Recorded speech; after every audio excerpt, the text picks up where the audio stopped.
Okay, which controls the acid-base balance, the normal pH of the blood. Okay, sabi na mo na nag-report na ito. I think you have reported it already in your concern. But still, they are still buying as may pump. It fixed out. Okay, but it will not fall down. So the normal pH of the body is about 7.35 to 7.45. No? Below that, we have acidosis. Above that, we have alkalosis. So to maintain that, you have buffer mechanism of the body, either respiratory system and the urinary or the kidney. Okay? Aside from that, it will produce also the hormones, the erythropoietin, and if you read already the renin-angiotensin mechanism. Okay? So, the kidneys are located as a man.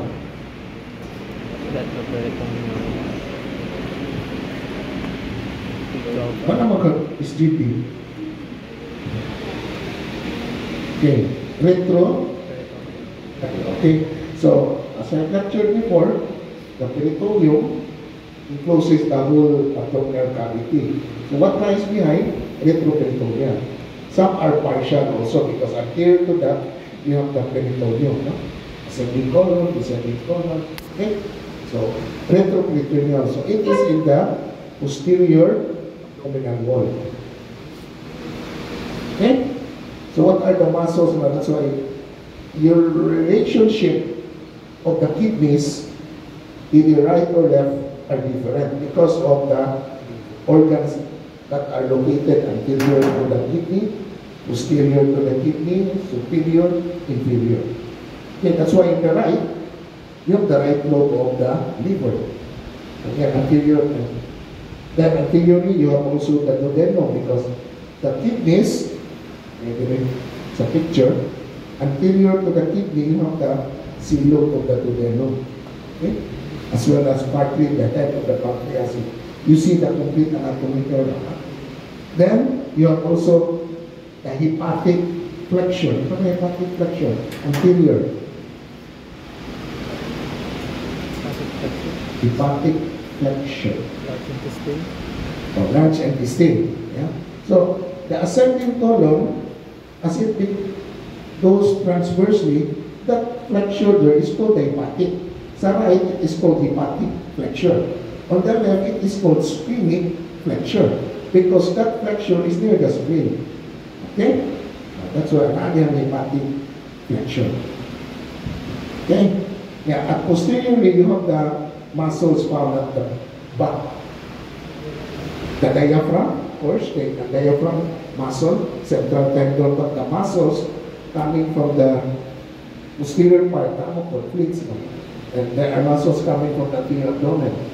So behind you have the diaphragm. Then going more lateral, you have the quadratus lumborum. Then, iyang lateral wall, more or less, transverse sus abdominis muscle. Sakto na yan. Huh? Lateral wall. This one. Transverse. This one. Quadratus lumborum. This one, more medial, is that. What is that muscle?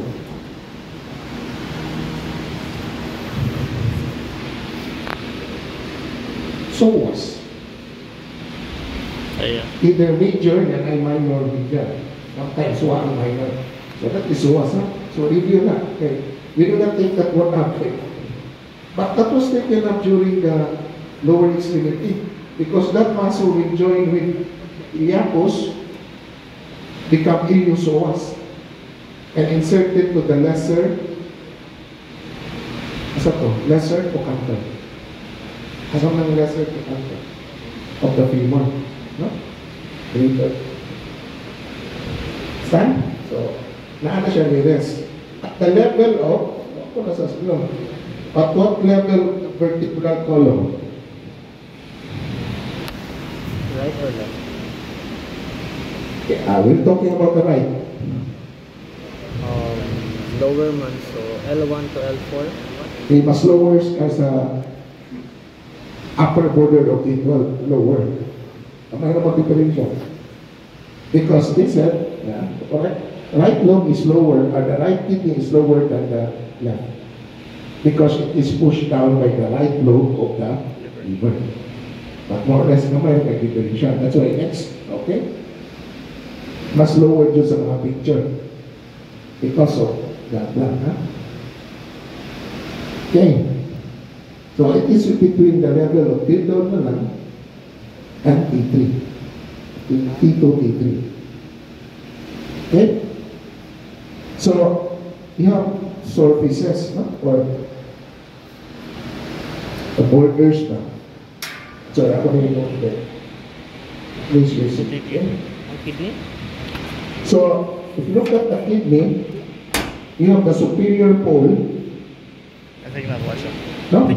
On top, superior pole. Ano yung term? And if you notice, kahit ang superior pole na kamay, what is this gland? Adrenal, suprarenal. Okay, adrenal gland or the suprarenal. If you look up there, sa model, na different. We'll take this one up when we take up the endocrine. Because it functions the endocrine system. No? Because just like the kidney later, na siya in cortex and medulla. The cortex also secretes hormones, no? Mineralocorticoids, glucocorticoids, and the sex hormone. While the medulla will secrete the epinephrine or epinephrine. Then, yeah, the catecholamine. So, if plants, it secretes hormones that will affect other parts of the organ. Ano naman nato una, di ba? Later, so, suprarenal or the adrenal. In the superior pole of the kidneys. Okay, superior. So you have the lateral and inferior. Facing medially, you have now what you call the hilus. So, the hilus is the sleep part naman. No? Sleep hilus na. Where the structure will go in and out of the kidney. Okay, na part, hilus. Just like the lungs, no? Naku po ito, no? Hilus of the root or the lung payanan. Okay, di na ito itawag root, but hilus. But inside the hilus, you have now the sinus. So the sinus is the space inside the kidney or inside the hilar part of the kidney. Okay, what are the structures now that will enter the I will not open it yet. No? What are the structures that will enter the hilus? Okay? So we'll start anterior. So renal vein. So anterior. Followed by the artery. Then you have the ureter.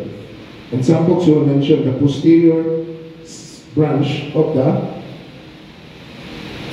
renal artery will be the last. Ano ba? Okay? That's why you read the books as well, vein A-U-A. Because consider nila there's another branch of the renal artery that will be behind the ureter. Okay? So, the renal vein anterior, that's why if you, this would be the right kidney. Di na pwede maanak, artery na makuna. So, this model, right, na siya. Okay? Okay? And also, if you look at the adrenal gland, it's pyramidal. Compared to the left, crescent shape. So, kayo po ka, look at the adrenal gland here. Okay, so the renal vein comes from, if you look at the posterior abdominal wall, you have two great vessels there. Isang na, what is that? The? Aorta? Abdominal aorta? Sorry, Great vessels. pero, Abdominal aorta. Inferior vena cava. Yeah. yeah. Labs ng konti. Yeah. Abdominal aorta and Suman, inferior vena cava. inferior binakaba. Basta model gani, di ka kamakuha. Basta vein, blue or green, ha? So look at that. So, right side, kanang great vessel, that's inferior vena cava. So the inferior vena cava is on the right side. On the left is the abdominal aorta. So in this model, ako na yung pagkawas. Okay.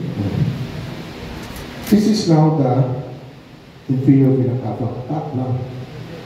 Okay. Because it will enter the diaphragm here. Okay. So IVC, so this one is the Abdominal aorta. abdominal aorta. Huh? So, right kidney, left kidney. So, posterior abdominal only. Okay? Stand. Okay. So, inferior vena cava, abdominal aorta. So, we take up na lang ang mga structure before we go to the ocean. No? So, the renal vein, if you look at here, on the right is much shorter. Renal vein. Renal vein is much shorter. Why? It's IVC is on the left ma. Ay, right ma. Yeah, of course, neither much as IBC. While the renal artery, you dissect this out, it's much Longer. longer. Why? Because it will pass at the great command sa inferior vena cava as it reaches the right kidney. Okay? So, ang renal artery, right, over. Ang vein. Okay? And on the left, mas longer na po ang left renal vein, mas shorter ang renal artery.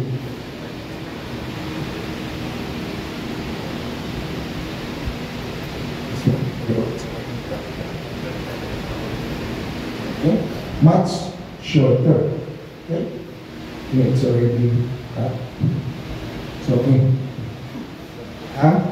So this is the vein and as your own heart. Okay. So the same origin sa abdominal aorta.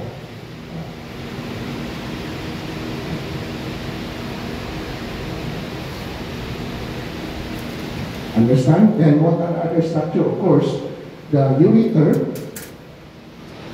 Ano na siya?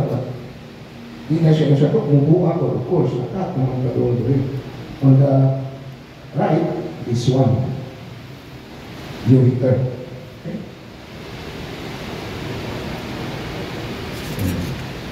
Then, in between that, just like this.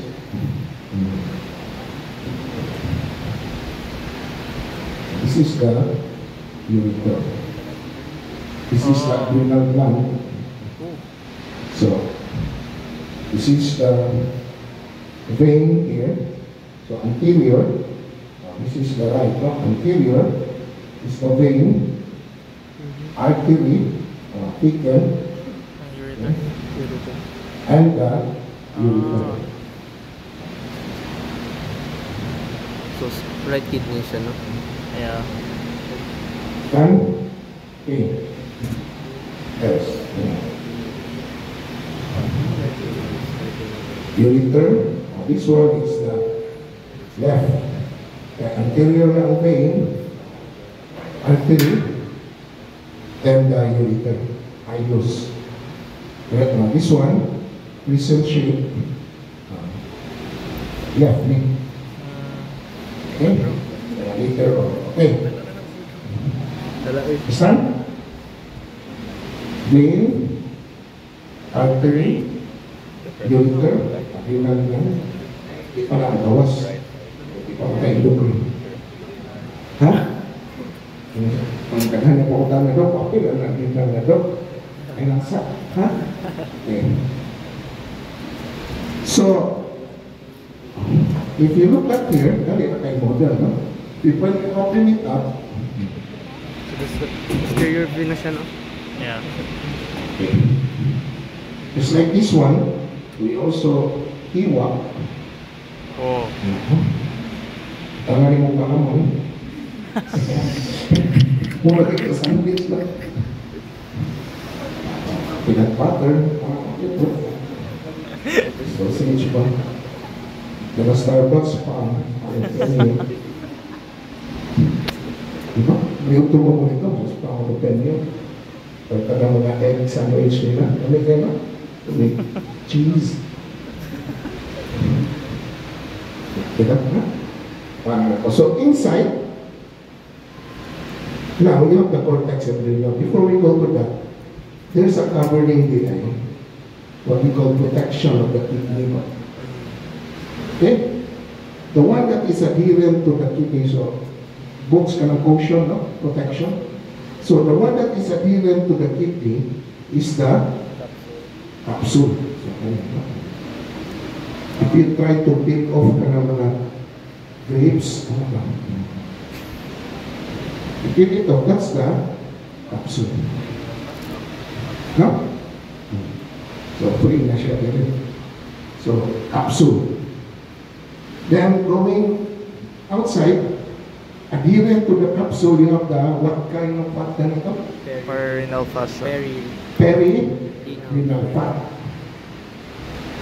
So, it surrounds the kidney.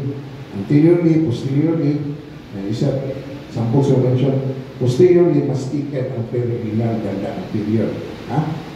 That's why during X-ray, you can delineate the outline of the kidney. So, plain radiograph from abdomen. So, the radiology sometimes will mention about the kidney is at the level of, they will have an idea, but because of that fat, hindi mo dyan mo ma-visualize ang kidney. But because of that outline of the fat, you can recognize the kidney. The perirenal fat. Okay? Then after that is the Renal fascia. renal fascia. Okay? So the renal fascia, if you remember my lecture on transversalis fascia, diba? It surrounds the whole abdomen also. It depends on the name. The transversalis, it becomes, because it is covering the transversus abdominis muscle. So transversalis fascia siya. Before the peritoneum. So it will split into two now. So that's why if you are finished with the STD, na ay anterior renal fascia, na posterior renal fascia. It will split into two because it surrounds the kidney. That's why the anterior, some books will mention about Gerota's fascia. So renal fascia is sometimes also called Gerota's. But some books may mga particular po kay name anak, no? But it's not, it is not at all. Fascia of thoughts. T-O. Ha? Nag-start po, T? Ayun na lang kayo. Siguro nagka-discover ang ano, ha? Pag-naghinta kita po kung siwa, parang kuman. Sige nyo kung guys, parang kuman. Pag-uni. Just in case. Aga-agash. Agash yung. Posterior na po na another name. Ito. Posterior fascia. Okay? So that fascia now will hold the kidney to the posterior abdominal wall. Can hold. I think can man, ha? Okay? Then after the renal fascia, you have the pararenal. So it will continue as an retroperitoneal. So behind the peritoneum na fat. Okay? Then after that, mag-peritoneum na behind man the peritoneum, na fascia, na fat. Okay, so it acts as para movement. The kidney will not be bruised or contused because of the fatty parts. Okay, so we'll continue. We open up already. We'll open up the kidney just like this one. But it depends. Magulit ko kung when to cut. But here, okay, the outer cortex can but the same color. But sa inyong description, it's much lighter compared to the inner medulla. Okay? Niya, ha? So, outer cortex, no? And the inner medulla. Okay? Kaniwala ko i-cut lang, ha? This one, this is spleen. Ako lang itong, I try to get this one so that you can differentiate the spleen ba? Nakita kayo spleen? No? Kung ito mo sometimes identify spleen or kidney. Yeah? Okay, so if you look at now, this is the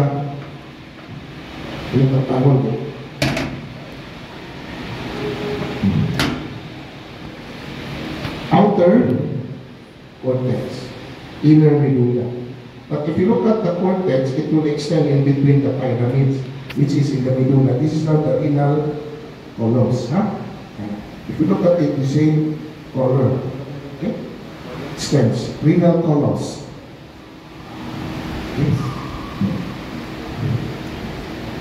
Okay? Now, in the medulla, you have these pyramids. Okay? Renal pyramids. Just like it, so the base is facing the cortex. And some books will mention na po na siya extension sa renal pyramids going to the cortex na medullary rays, no? Di ba? So the pyramid, about 9 to 10 number inside. This becomes one segment, no? One segment together up to the other. Huh? The end of the pyramids, the apex, becomes the renal papilla. Papilla? Papilla. So, mapupulang sige. Takawa na. Basta po. Ha? Papilla? Plural papillae. Ano? Ha? Okay? And we see by the renal o by the minor calyx. Maulit na po, tangkaw mo sa TV. Pagpulang calyx. Ito na, calyx man ba? Minor calyx. Pero sa English, minor calyx. So this is the minor calyx. Pero ang musulti ka na, ibang lang Bisaya, hindi compatible. Pero kung Amerikano mo storya, natural tayo. Minor calyx.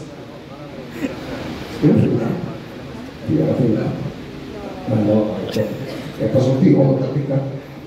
I think the Filipino-American will mention this as calyx. So, papilla received by the minor calyx. Okay?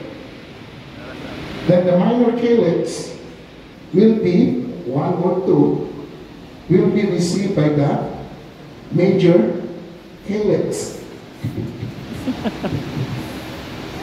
From twister, calyx. Okay?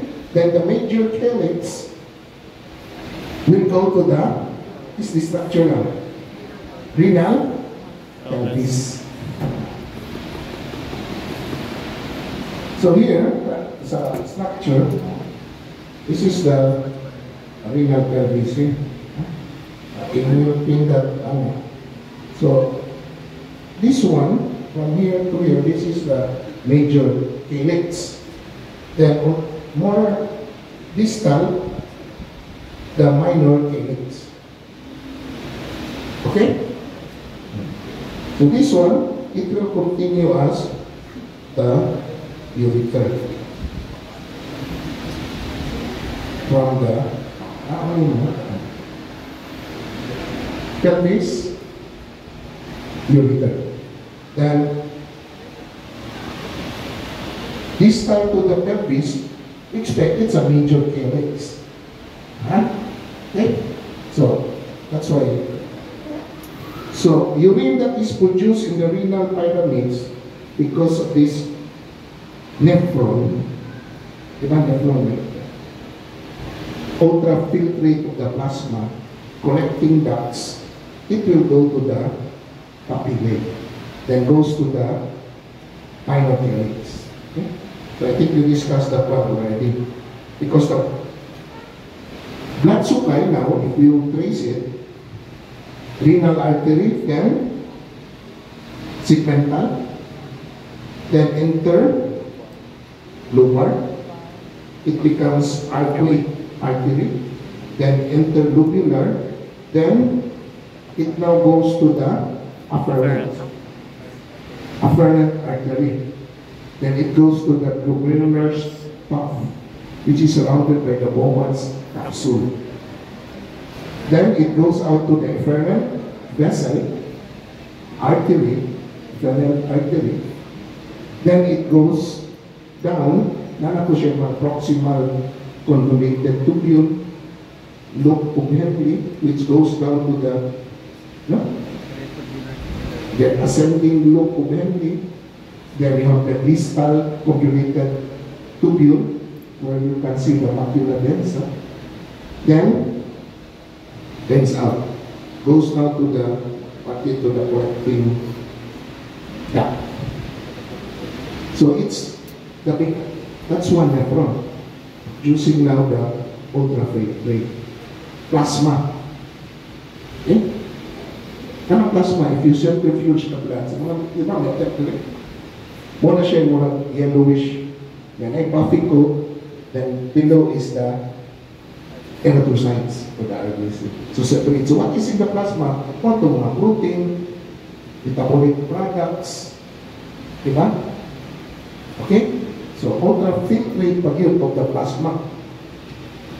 So that's why if you look at the countercurrent mechanism, this is where you have to understand the function of the kidney in relation to acid-base balance dissolution. But I think Dr. Chua Chong lecture it, that's why it is lecture. So again, lecture, if we want to emphasize something important, it is not there. There are some lectures like tayo, but it will emphasize things like na may mga question. But I think if you are trying to read it, understand it, view some videos, online na lecture, you can understand it. Okay? So, urine now. So the urine now will pass coming from the kidneys to the renal pelvis to the ureter. So the ureter, it's there. So it's a tube lang. Tube. Muscular tube. This one, puto lang.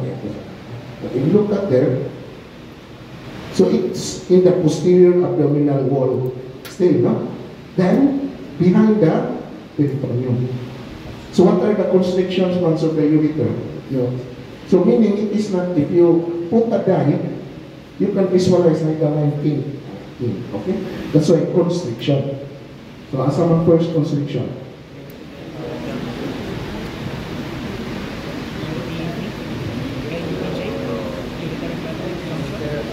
Yeah, so it between the ureter and the pelvis. So it is called uretero-pelvic junction. Then the next would be where the ureter will pass going to the pelvic cavity. So as such po,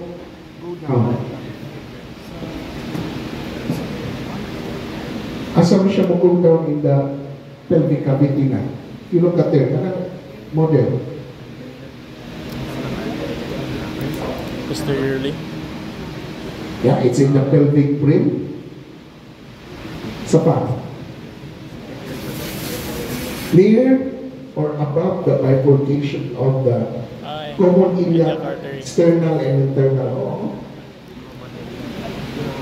Then after what is the bridge over the troubled water? Na nag-discuss mo sila di ba? So what is the bridge there? Is the ureter. So underneath is the artery. Okay, artery is usok ng pressure. It's like a troubled waters. Yan, akit pala siya. Diba? Nakikanta na. Like a bridge over troubled water. Mo na siya. So, mo na yung para when you have exams na, you can look at the ureter should be above the common ilia or the external internal. Kaya nga po ka na underneath plus common ilia. Okay? Bifurcation. Okay? Understand? Just like the underneath also the testicular and ovarian vessel. Underneath siya. It will pass behind the or the gonadal vessels. Sa male, testicular artery. In female, ovarian. Gonadal vessels. Coming from the aorta. Male man, so that would be the testicular artery. Kung female, ovarian artery. So it passes behind pa. Anterior to the psoas major. Anterior siya. Kung ano na mong mga orientation ba? The ureter passes anterior. Anterior in front of the psoas major. Behind the gonadal vessels. Okay? Above the iliacs. Common iliac ba o external iliac? So it will go to the lateral, then at the level of the ischial spine, it will go now to the urinary bladder. Okay? So ay urinary bladder. Ibukag na rin. So the ureter will be on the sides. At it enters the urinary bladder. So usually close na siya, just like this one. Kana, wala na siya binigay. But this one is the male bladder. Okay? I-open. Okay? So if you look up here, the bladder wall above, na siya in foldings, called the ruga or rugi, just like the stomach ba. But below, near the base, na siya smooth area.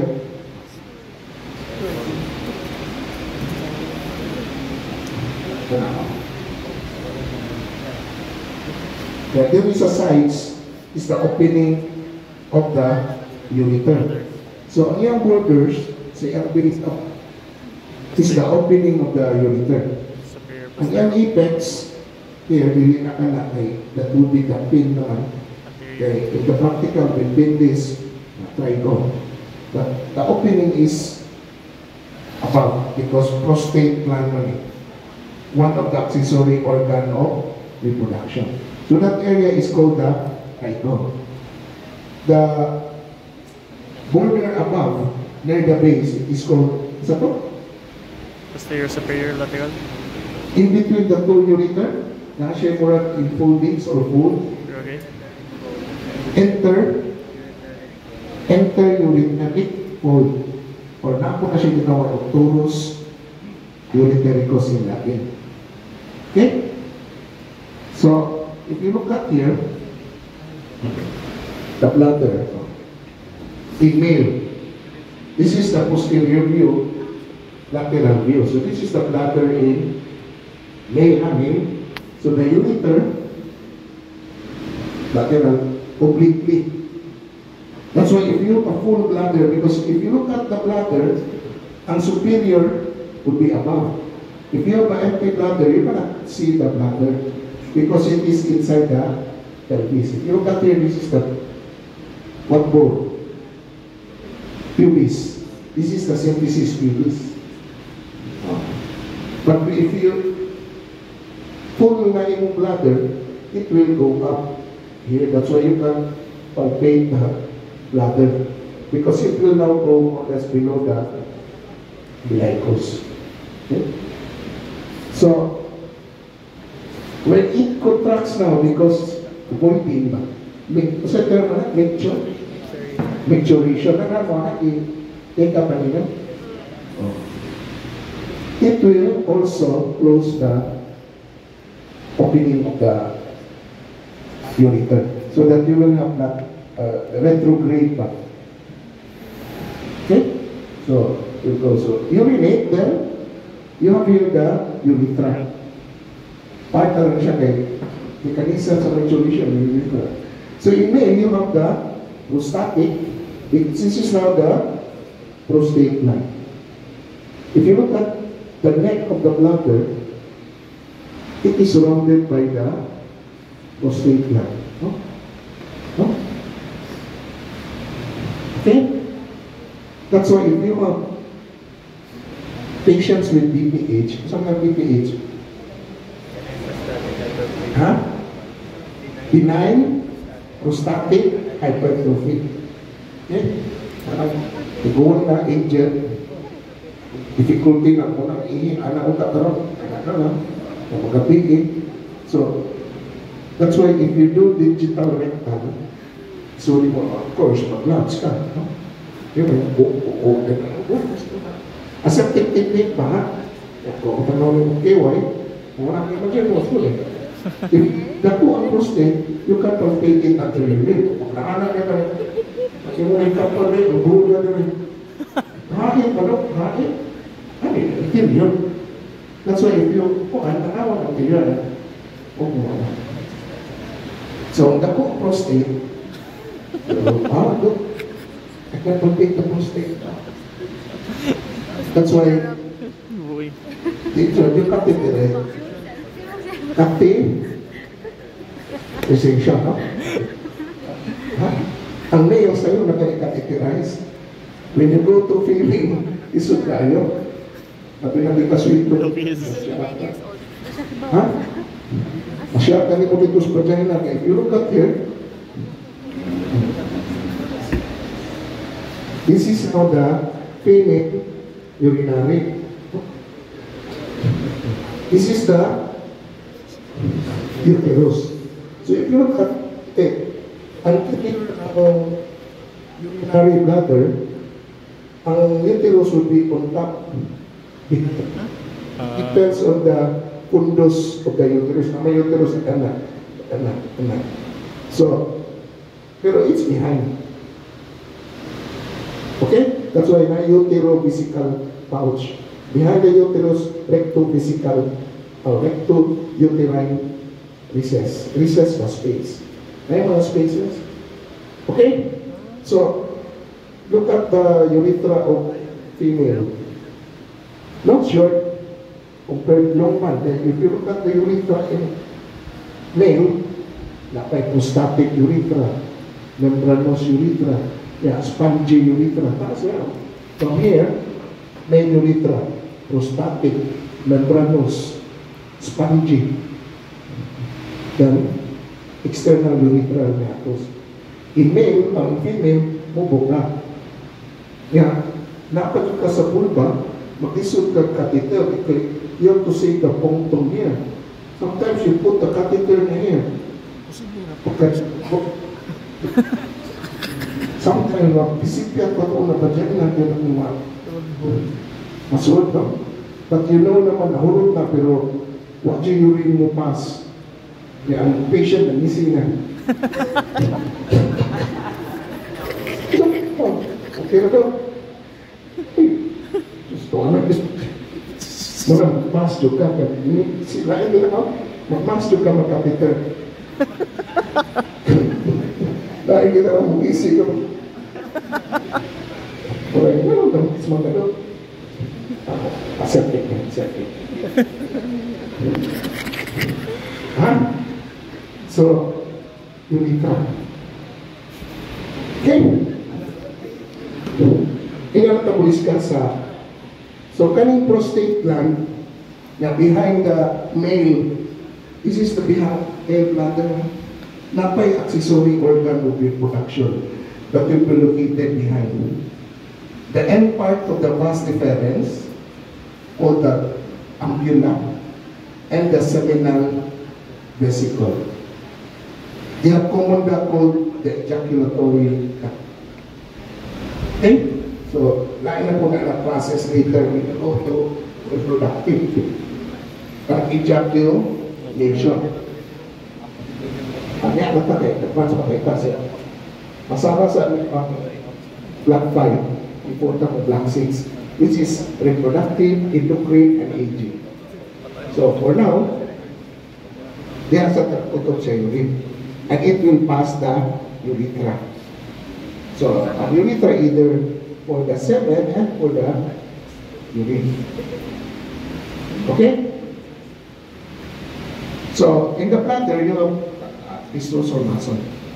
Hindi ka nabagtakan, but it is in the wall. But inside, if it is corrugated, it is the bladder.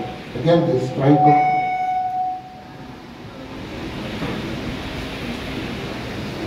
Okay? So if you want to visualize the kidney, that's why may mga pedogram, either intravenous. When you talk intravenous, you put the dye on the vein. The X-ray, you can see the outline and the outflow of the dye to the bladder. Yeah, postvoiding. Paano sa X-ray? Postvoiding. Okay? But if you put the catheterize the urethra, para mga urologists ba, they will put a dye on the urethra, then they put a dye, retrograde. So retrograde meaning from below. They want to visualize the stone ba? So retrograde. Pero kung IV, intravenous. Program, ha?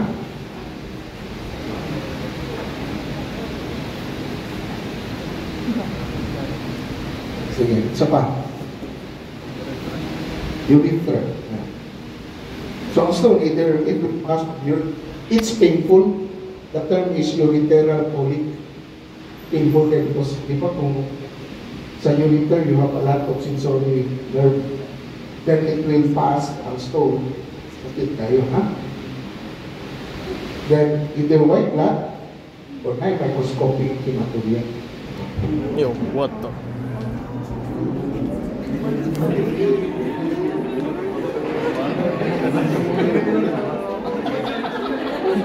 Nagkakilos ko.